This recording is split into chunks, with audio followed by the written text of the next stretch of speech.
want to thank everybody who's been with me, my Xbox clan. When Kobe's going back to play Madison Square Garden, and he's like, hey, hook me up with dinner with Heath Ledger. Like Russell Westbrook, that was a great feat the other day. I couldn't even tweet it out. It's Coach Frank Vogel here, full of enthusiasm and positive energy. Well, first of all, you don't smoke peyote. And there was a couple games where I was at a hookah lounge. That's the truth. I wasn't smoking hookah, but I was there. There was a time when the Israelites were wandering in the desert and all of a sudden bread came down from heaven. That's kind of what today feels like to have KCP join. Welcome back to Bulls vs. Blazers. You can find us as always on Apple, Spotify, Google, YouTube, anywhere else you can find podcasts. Make sure you subscribe, rate, review. All the other stuff you're supposed to do with podcasts. You can find us on Patreon at patreon.com/BullsVBlazers. Shout out to the family. I'm Sean Highkin. With me, as always, Erik Gundersen. Erik, what's good? Man, the anti-fireworks boys are back. How many fireworks did you hear at the on the 4th? Because I felt like I didn't hear as many as I normally would. I think I agree with you there. There was one party or person or someone in the neighborhood who was letting off big fireworks late at night on the 4th at like 11 or 11:30 p.m. when, most people are trying to go to sleep. And I didn't hear any kids like cheering things on or anything. It felt like it was just like an adult who wanted to make some noise and piss people off. And that was the extent of the fireworks from on my end of things. I have to say, I saw over the weekend a lot of support on social media for the anti-fireworks boys political platform. I felt like the sentiment is something people are saying more and more. It is something that people are saying more and more, and it's getting its proper recognition as a real political platform. And it seems like everyone is pretty down with not having fireworks at all this summer because it just doesn't make any sense in a state full of trees that are drier than ever to do that. But yeah, no, that was going on. And then also, it is weird. I mean, this is the second time in a row, but obviously for different reasons, or for the same reason, I guess. But to not have free agency around a semi-normal July 4th was weird. Well, the 4th of July was the day that Kevin Durant signed with the Warriors, right? Yes, which many people is the fifth. This year was the 5th anniversary of KD signing with the Warriors. Oh, I saw the photoshops and the My Next Chapter. People were running that back. Oh yeah, well, and KD was like, "We made this a holiday now," which is, I mean, KD, I thought that was like an old when people first started retweeting that tweet. I saw some screenshots of it. I didn't see the original. I thought that was like a 2009 Kevin Durant tweet on the 4th of July where him not realizing the 4th of July was a holiday. That's what I thought that was. I didn't realize that was a reaction to the photoshops of him, in the Warriors jersey. Yeah, no, it was a reaction to that. And which one of the things. Yeah, exactly. Well, I mean, and it is funny, kind of an interesting, time to the NBA finals are going on right now. And that's, the Suns won last night. The Giannis plane is he looked good, which I think was the biggest story, even though the Suns won, because I think everyone expected the Suns to win game 1 because they've been great in all of their game 1 so far. And the Bucks haven't been good in game 1, so I feel like but the Giannis thing is there. But I kind of want to, before we talk about that, the thing that I'm honestly most interested right now in is about Kevin Durant. Yeah, we have an off-season Vibes Council update. I mean, we'll get to the finals, I suppose. I mean, there are plenty of podcasts out there with finals analysis, if that's something that you're looking for. You come to us for the Vibes Council update. That's right. We have our finger on the pulse of the Vibes Council meetings, the Vibes Council palace intrigue. Erik, you're more on this than I am, so you're going to have to fill us all in here. It really is. Honestly, we had it right all along, despite the fact that we're not really talking to anybody in the Nets or anything. But it is incredibly accurate how right we had it about the whole aura of the Nets being this quote unquote collaboration vibes council thing where it's like no one's really in charge. But when they say no one's really in charge, we learn there are two people now. who are in charge. There are two people who are in charge, and they don't want you to know that they're in charge, or they don't care, but they want to pretend like they're not, and because they want to skirt accountability. And that's KD and Kyrie. And this book that Matt Sullivan wrote, Can't Knock the Hustle, he had an interview with Lebitard that was an hour long yesterday that some of it made the blogs. His comments about how much weed Kevin Durant smokes got a lot of attention. The one that I saw was got picked up by a lot of the blogs was like Steve Kerr saying that he posts too much, and Kevin Durant's like response to that.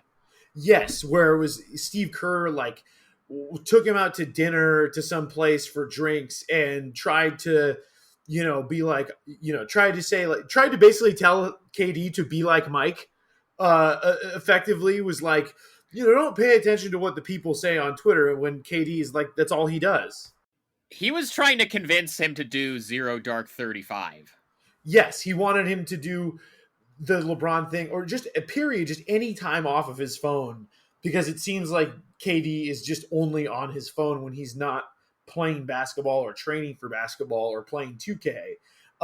And I mean, there's just all these things that they talk about where, the how it came to fruition that KD and Kyrie went to the Nets, like how it actually came to happen. And, also like a lot of conversations about like when the Nets initially moved to Brooklyn and how like Jay-Z clashed heads with Adam Silver at the time. And like, there's all these things about the Nets in this book that Matt Sullivan wrote that are really incredible things about the NBA that I think, obviously, when we're paying attention to it day to day, I mean, we are the vibes people. We do pay attention to keeping your third eye open. But like this guy kept the third eye open and stuffed it and put a bunch of stuff in the third eye and is just in the third eye. Like he talked to these guys, would go hang out at KD's place and hang out with Kyrie. And like, he got all these insights and interviews about a summer that Kyrie spent in Seattle where he would talk to Bill Russell a lot. Like,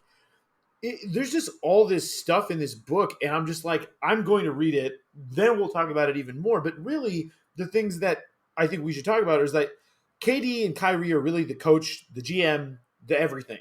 Like, what everyone says LeBron does for the Lakers or did for the Cavaliers, they are doing it like to another level, it seems like, of control. And I mean, this is kind of why they signed with the Nets in the first place, because if they had gone to the Knicks, I don't think they would have had this level of control. And that had been the rumor the whole season before they were free agents, was that they were going to go to the Knicks. But then, I mean, it seems like with the Nets, even though they had paid all this lip service to like, we're building this new young culture of accountability. We have these young guys. We've got this coaching program in place. I think at the end of the day, the Nets were just so like desperate to get any big name that we're just like, if you guys come, we'll literally let you run the entire organization. No. And it goes from personnel to coaches to all kinds of things. I mean, the stuff that Matt Sullivan was alleging in the book, and I don't know him, but he was alleging like that basically all personal expenses that Kyrie or KD have, or like family expenses or whatever. So give me an example of what sort of expenses. Like he didn't say which player, but like saying like the Nets would put a player's girlfriend in a house in California for a week-long vacation at a nice house in California, and the players aren't paying for that. The team is what he's alleging, which would be an insane circumvention of the collective bargaining agreement and the cap and all this stuff, which is the same type of stuff that that started to come out about Kawhi and Uncle Dennis. Remember about like all the things that Uncle Dennis was allegedly asking for. And it's like, it's very naked in this book, according to what Matt Sullivan was saying, the stuff that the team is paying for outside of the salary. It's almost like the salary is like a bonus. And if anything, it's like if the players don't have to spend their own money on that kind of stuff, then that salary that's kind of tied in with the max contract goes even further, because they just don't have to spend that money on anything. Yeah, it's pretty wild, the stuff that Matt Sullivan is alleging in the book, and I can't wait to read it all. And yeah, I got to get this book too. And he was embedded with the Nets. He was on a couple of Zoom calls with us during the bubble games, particularly with regards to Carmelo, because I think Carmelo, I think is he was closer to Kobe. He was and there's a lot in this book allegedly too, or that he said, not allegedly. I mean, the author said it on this podcast with Levitard, but that there's a lot in there about Kobe and the death, and then also about how the Nets were basically having like workouts that were against NBA.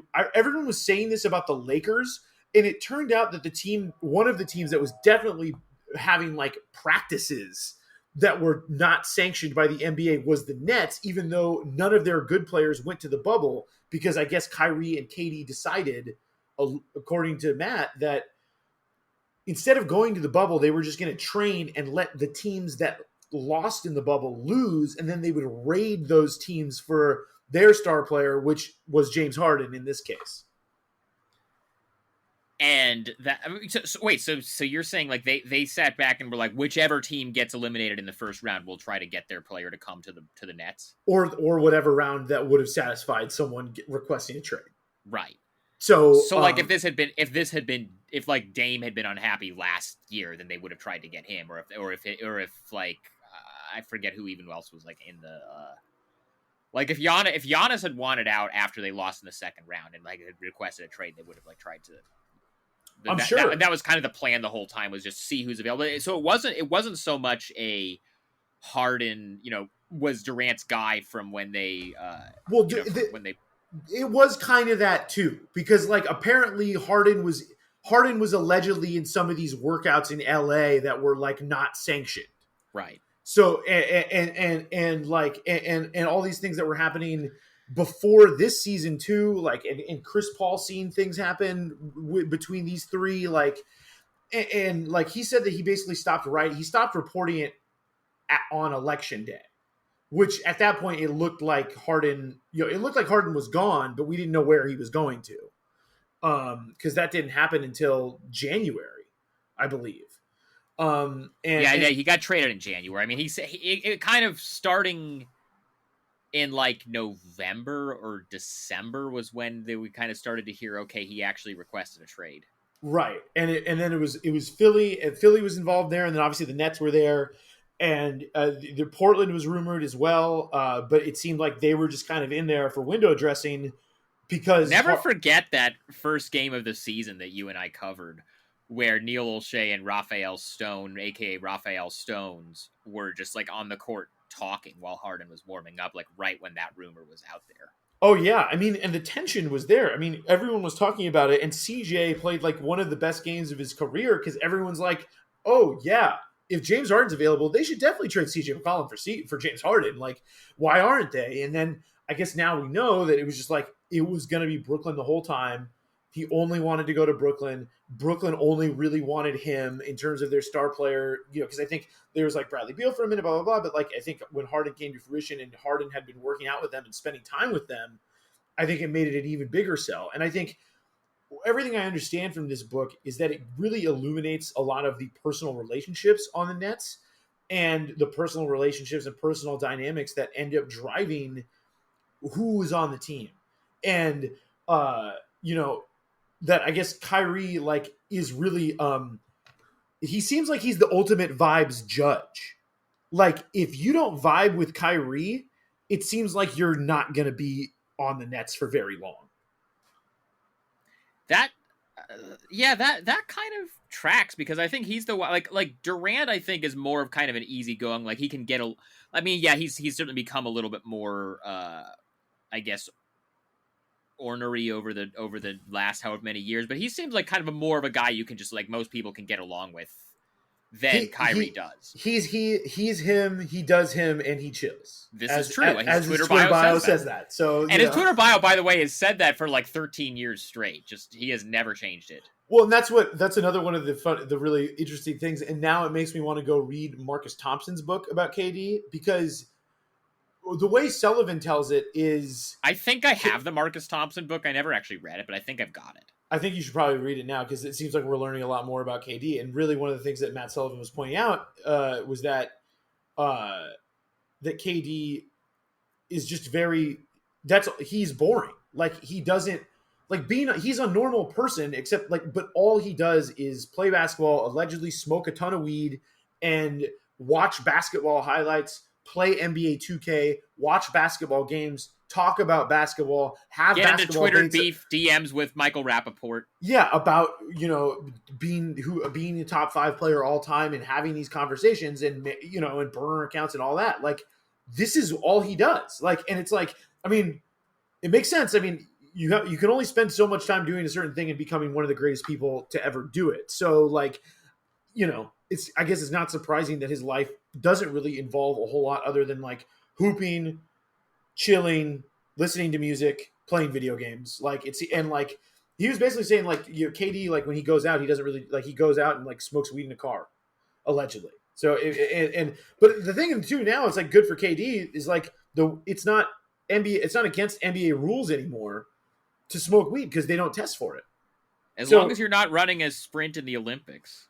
Right. Yeah. Well, that's a whole other story too.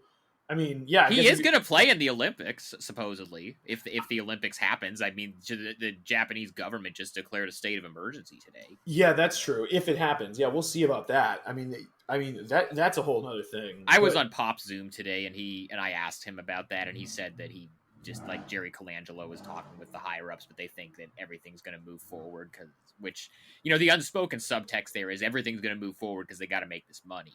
Yeah, because NBC needs to make this money because all the brands that create stuff around the Olympics and had to hold it all last year still have it in the hopper and they still want to get it out and they don't want to waste all those resources. And it's scary. I mean, if I was Japanese, I wouldn't want the Olympics, but KD is going to be there. The Olympic basketball qualifying is over now.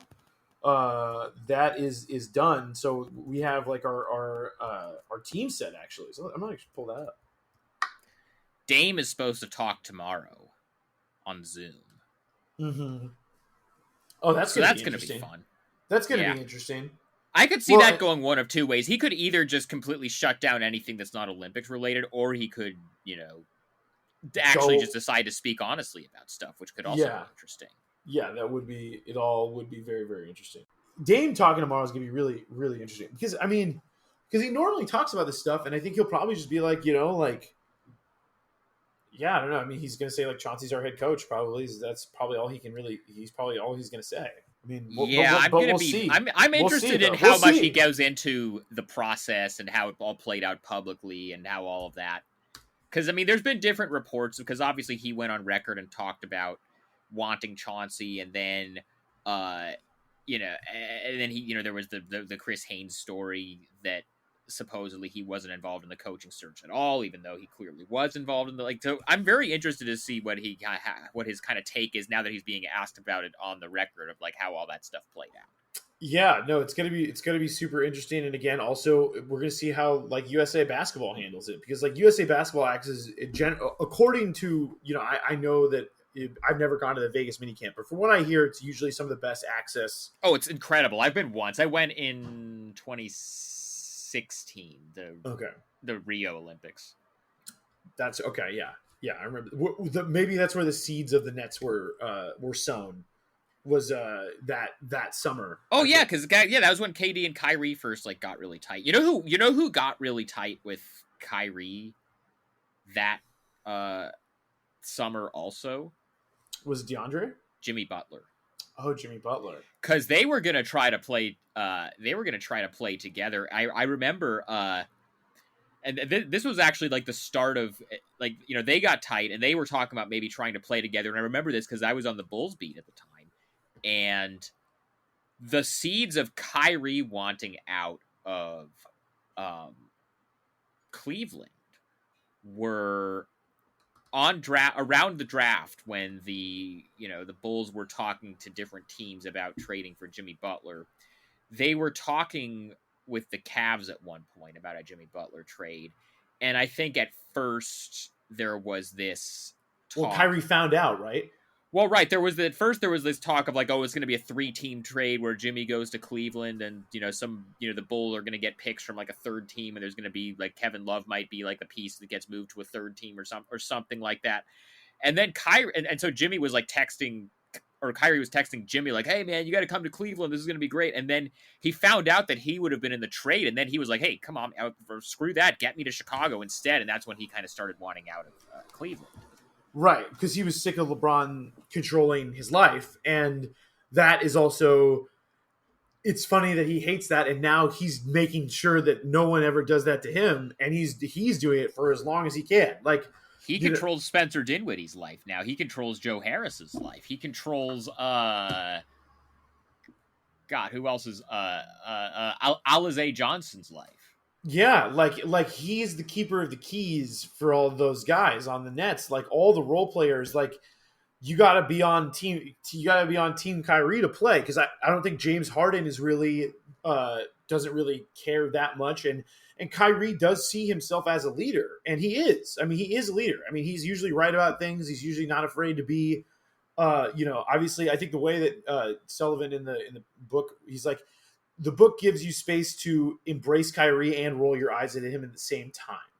And that sounds about right. And it's like, and I think part of it is too, is he sometimes just doesn't know how to express his generally right opinions, but right. It's in expressing them, I think, is when he gets into difficult places. But it was really interesting to hear about the Nets and Kyrie and all this stuff. And I also do wonder too, like, yes, Kyrie and KD are under contract for however long or whatever, but like they have one more year and then a player option, all three of them. So this could be over after next season. This could be over after next season, and who knows? I mean, it does seem like KD wants to stay in Brooklyn. What if KD's recruiting Dame right now? I'll bet that's I would bet that's happening at this very moment, because I'm sure KD is like, I love Kyrie. Kyrie's great. Kyrie's amazing. What if he doesn't want to deal with Kyrie anymore? Like, that's a totally fair thing that he might want to do, because he hitched his wagon to it, but he's been his teammate for 3 years. Like, I know that they did this thing together, but the way KD and Kyrie... If Kyrie got Game of Thrones on his own situation, that would be pretty wild. That would be insane. But I would not... I think Dame for Kyrie? Who's to say? I mean, yeah. I mean, these are all possibilities here. Like, I just... The more that I heard about this Nets thing and how powerful they are, I almost wonder, like, because it does seem like Kyrie runs that locker room, and it's like, what if... Is that really what you want? Yeah, does KD actually want that? And he's getting now he's taking a test drive with Dame, because Dame is the leader of that team. It seems like it does seem like that. I mean, we'll talk to him tomorrow, and we'll kind of see what the vibe of that is. I will say that Spencer Dinwiddie has now become a big free agent possibility for the Blazers, because they got that new sponsor for their jersey patch that's some crypto company. That's very true. And Dinwiddie is a different type of dude, which I guess they go into a lot. The book also goes into a lot of Dinwiddie's things, like Dinwiddie on his off day meeting with like multiple lawyers to try and sue the NBA because they won't let him IPO his contract. God, like it just, the Nets just he can pay his contract in Dogecoin. Yeah, he can pay his contract in. You know what? If he goes to Portland, he can get his contract paid in Portugal demand coin. That's right, because cryptocurrency is the new rock and roll. It is the new rock and roll, as many are saying. Yeah, that's right. Oh, I saw that also Oregon's like biggest, because the NCAA just changed all these laws. Oh, the name, image, likeness stuff. Yeah. And this dude, Kayvon Thibodeau, he's the defensive end for the Ducks. He's gonna go to the NFL for sure. He was number one recruit a couple years ago. He has an NFT now, sponsored by Phil Knight and Tinker Hatfield. Okay, I mean, honestly, like every time somebody, and this breaks my heart because I love LaMelo as a player and think he's awesome. Yeah. Whenever a player comes out with an NFT, I become lower on them as a player. Like, yeah, Jalen Suggs, bust, because he announced he was declaring for the draft through an NFT. That is pretty whack. It's like I can't get with that at all. No. Speaking of Oregon, yes, We need to address something, a major miscarriage of justice that came out today. Oh, what do you speak of?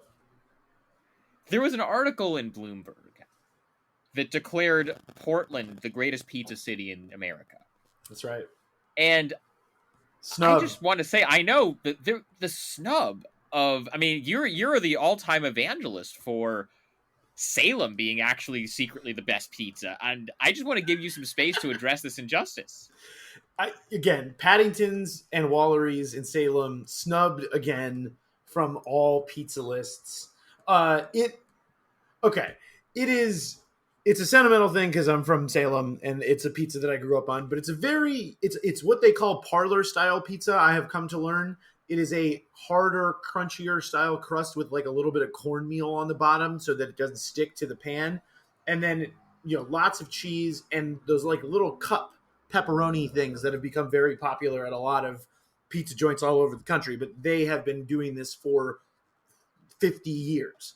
And so I stand Paddington's Pizza and wish it could get its recognition as an elite pizza and its own, the Willamette Valley pizza, I think, is its own style of pizza. And everyone is going to say, no, you're an idiot. There's no such thing as mid Willamette Valley pizza. And you're probably right, but I'm going to stick with my guns here and say Salem got, the Paddington's particularly got snubbed. But it's great. They know how to milk this thing, man. Like whatever the metrics are on saying Portland is the best pizza city in America must be incredible.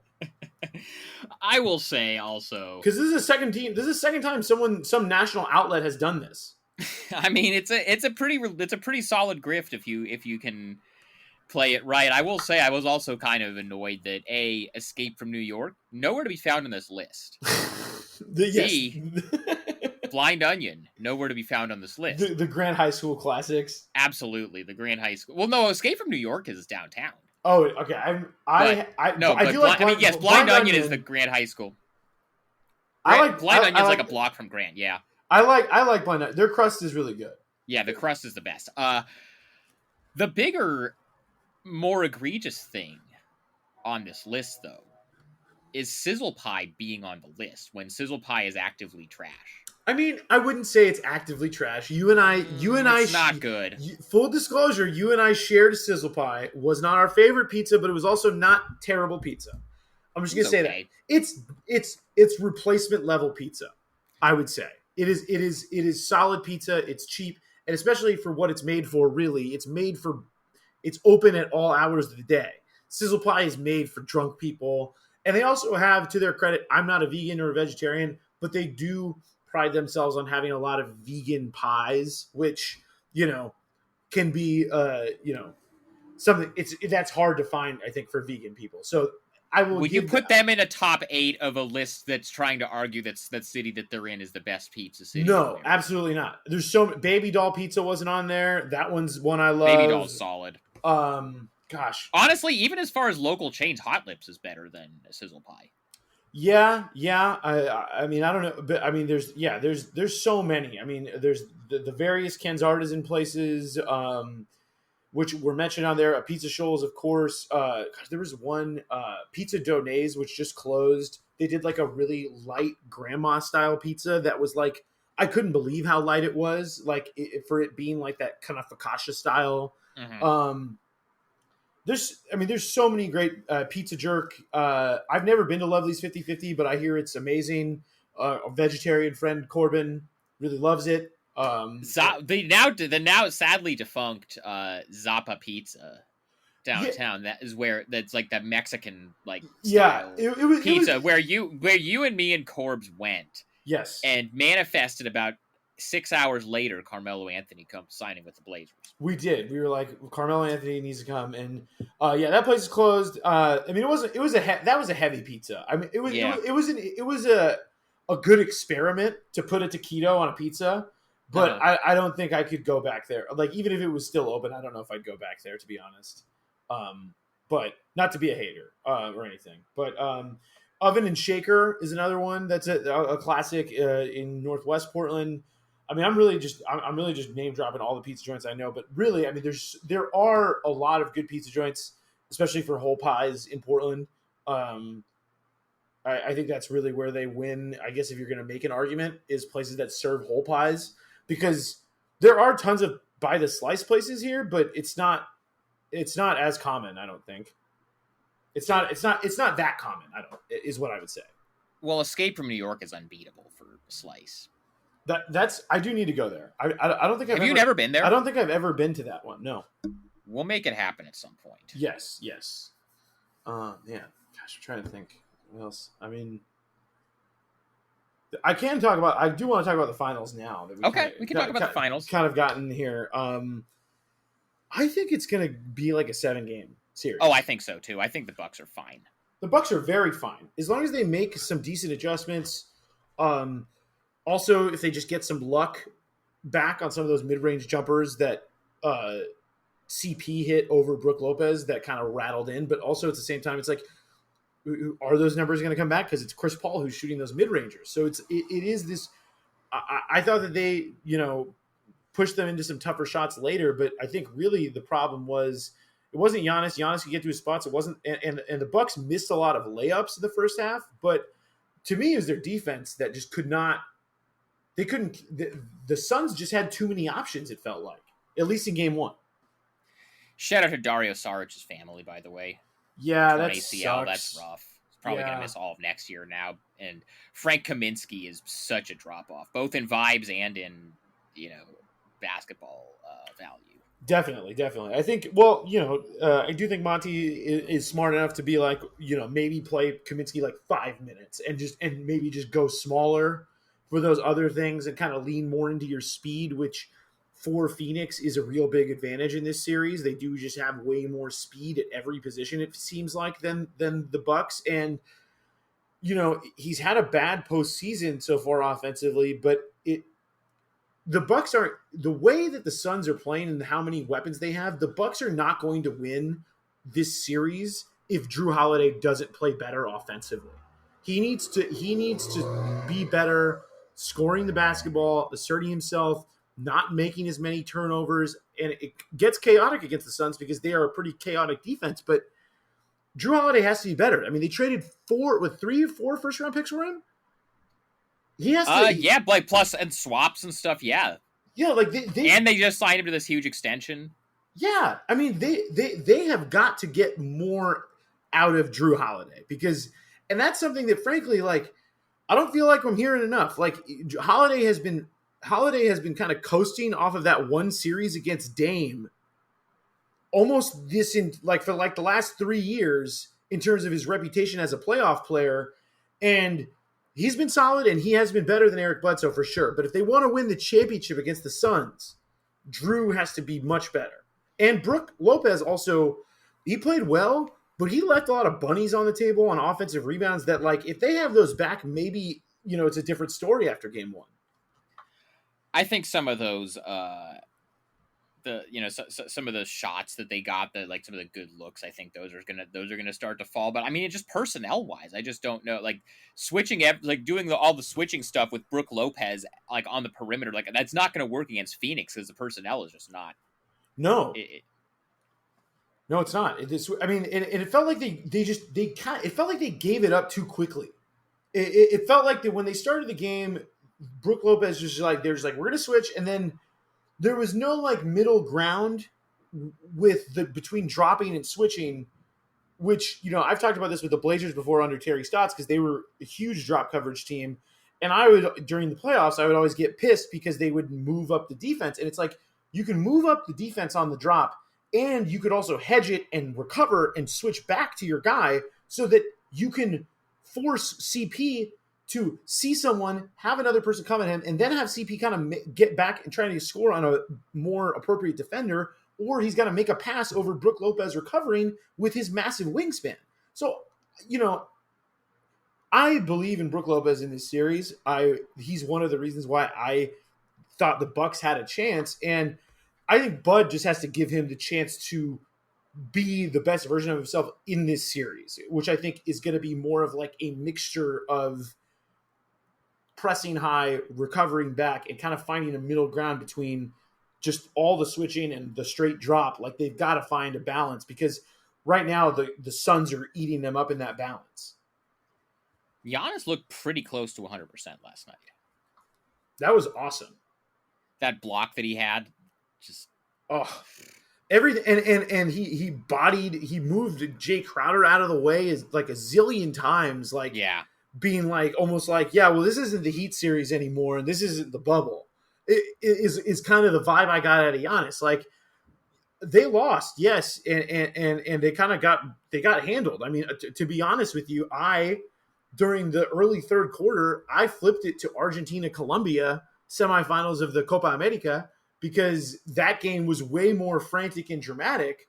And it's like, I think at the time I switched it over, the Suns were up by 20, and I switched it back. The Bucks made a little. They put Giannis the 5. And they made a little run. Yeah, and that's when I tuned back into the game. I think there was like 6 minutes left in the game when I turned back in, and yeah, it looked like things were a little bit harder for the Suns offensively. And the Argentina game was great. The PK shootout was awesome.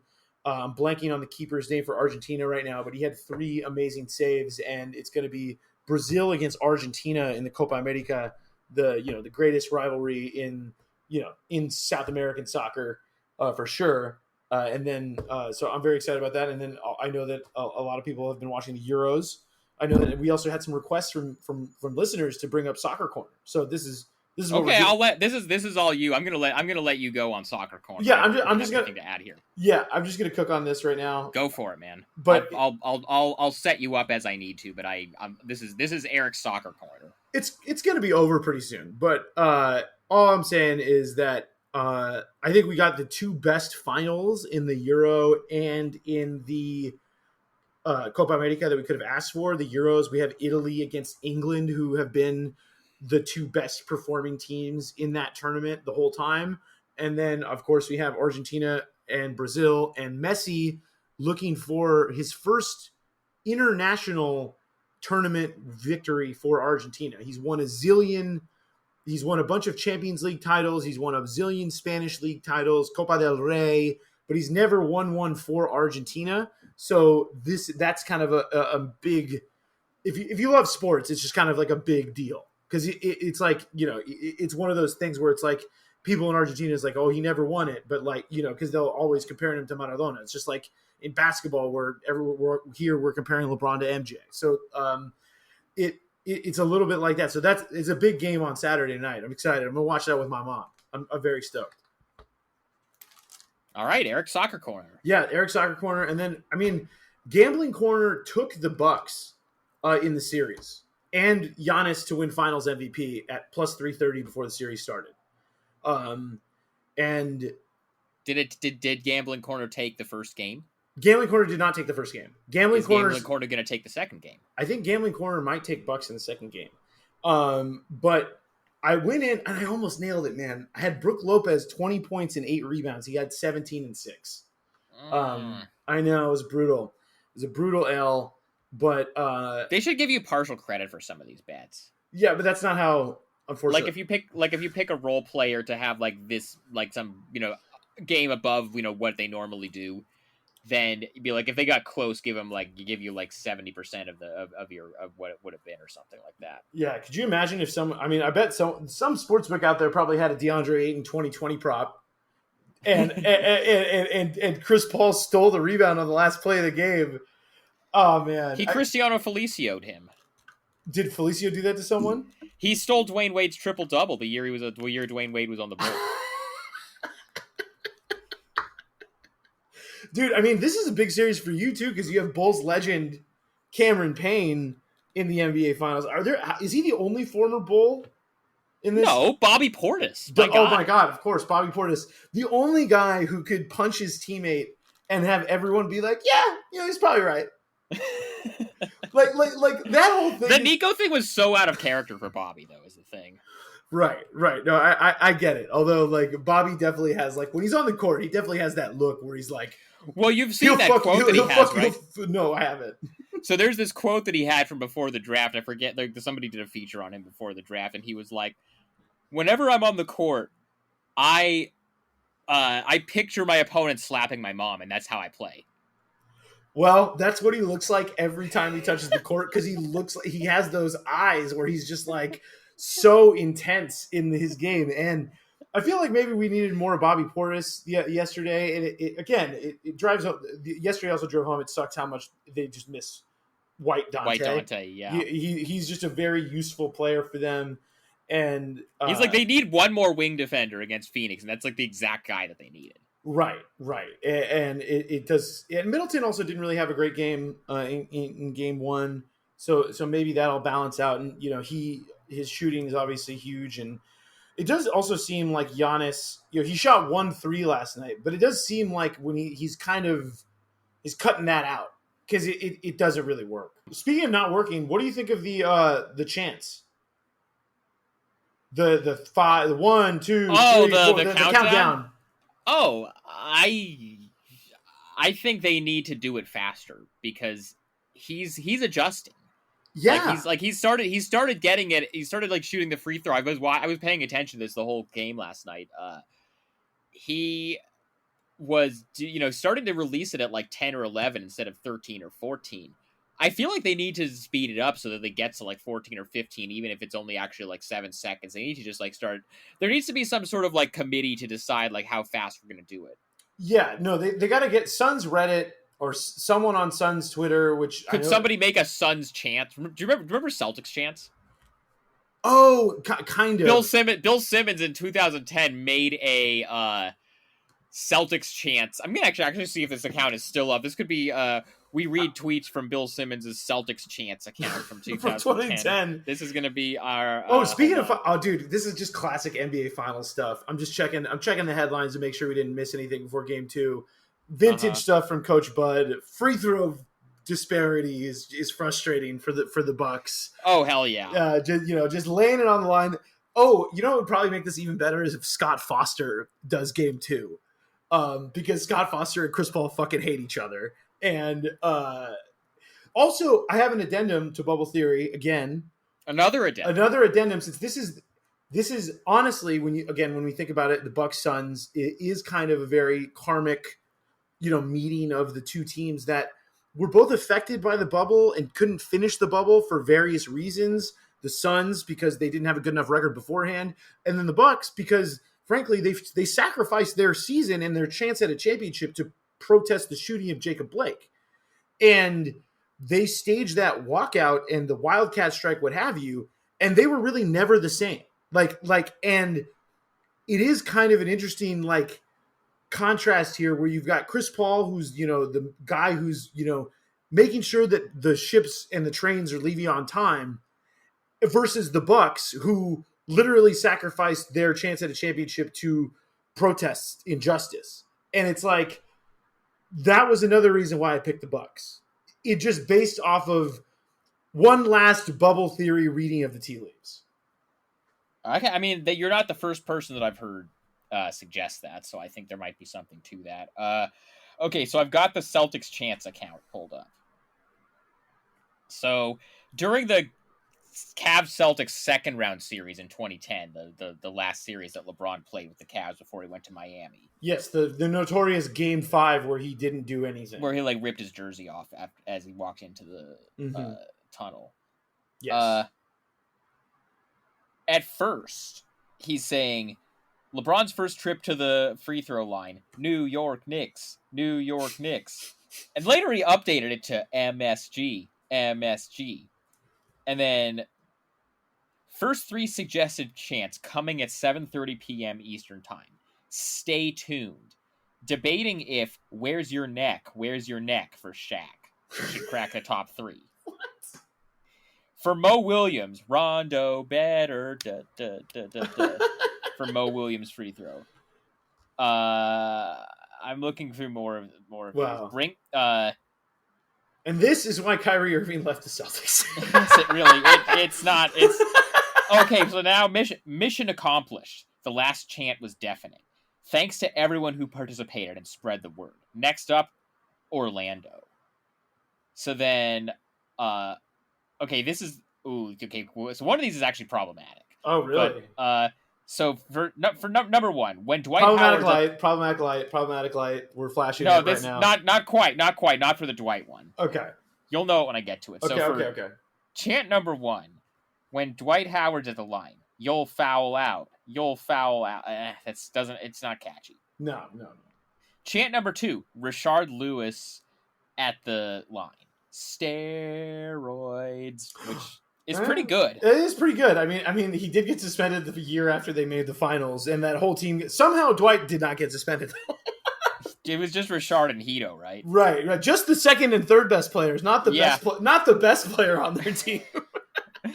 Chant number three, when Vince Carter is at the line. WNBA. Whoa. Yeah, that's what like I said. Whoa, what is that? Not what you want. No, not great. No. I mean, I definitely, when I was younger, did not have as good of opinions about the WNBA as I do now. But Bill Simmons was 30 fucking years old at the time he wrote that. So not what you want.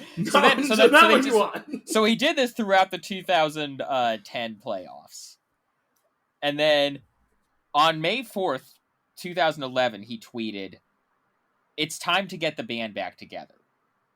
No other tweets from the 2011 playoffs. 2012, June 6th, "Good job, good effort."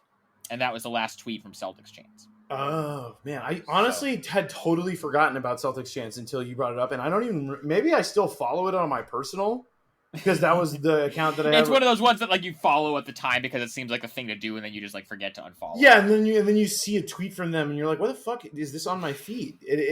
That's what I would say to a Celtics chants tweets if I saw them on my feed. But that was when Bill Simmons' personal Twitter handle was @SportsGuy33. That's right. Hold on. I did say that I was going to look up the Olympic for men's basketball fans, and I'm just going to clarify that out there. Obviously the WNBA is still going and it's still good, but I believe that WNBA is also taking a break. Yeah, they are around the Olympics because many of their best players are going to be in the Olympics as well. Mm-hmm. So I think they have All-Star Weekend at the end or like in the second to last week of this month in July in Vegas. And then from there, they're going to go to Tokyo. So that is, so just wanted to shout out the W as well. But as far as the men's field, it is set now. There are 3 groups, 12 teams. Group A, Iran, France, USA, and Czech Republic, who got in over the weekend. Much to my chagrin, because I bet on Canada to beat Tomas Satoransky, baby. The Bulls are back. Fucking Satoransky ruined my fucking weekend, man. Like I mean, it didn't ruin my weekend. I had a pretty good weekend. One of my friends came in from out of town, but I had this bet. I had Canada, which I should have just. Canada in big international games always chokes, and I should have known this as a Venezuelan because in 1992 they were playing here in Portland, and Venezuela beat Canada, and they had no business beating Canada. And my friend Doug Eberhardt was an assistant coach on that Canada team, and still talks to me about it to this day as like one of the most traumatic moments of his life. So Canada is used to this shit, unfortunately, and they lost to the Czech Republic and lost their chance to make the Olympics for the first time since 2000. I love Canada. I have tons of Canadian friends. I'm very sorry, but this is unfortunately el papel se ha escrito antes. It has been written before. So Group B, Australia, no Ben Simmons. Germany, who balled out in their qualifying, I will say. Is also, Paul Zipser on the German team?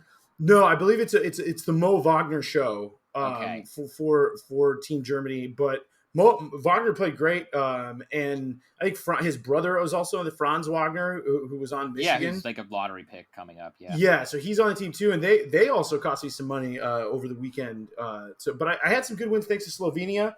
But I'm going to finish up that group there: Australia, Germany, Italy, Nigeria. I don't know if Gallinari's playing. I would guess that he's not, being that he's pretty late in his career and just played into the conference finals. And then Group C, Argentina, who was the runner-up in the I think they won it all, actually. They won it all in China, the World Championship, behind Luis Scola, Facundo Campazzo, Luca Vildoza, who just got signed by the Knicks. We've done Luca Vildoza corner on this podcast before. That's right, which you don't get that other places, because not other hosts are gambling on EuroLeague basketball during the NBA season, like me. And so Luka was honestly one of my favorite players to watch for Baskonia in Spain. And then the Knicks signed him. And then Japan, the host country, of course, they're going to play. So I'm guessing Yuta Watanabe and Rui are going to play, I would assume. And then Spain, of course, rich history. And then Slovenia, Luka getting in over the weekend, beating Sabonis and Valanciunas in Lithuania to get into the men's Olympic tournament. So I think of all the teams to beat USA, I think really it's going to be Luka. I think Luka is the only guy that has a chance to win the gold, other than them.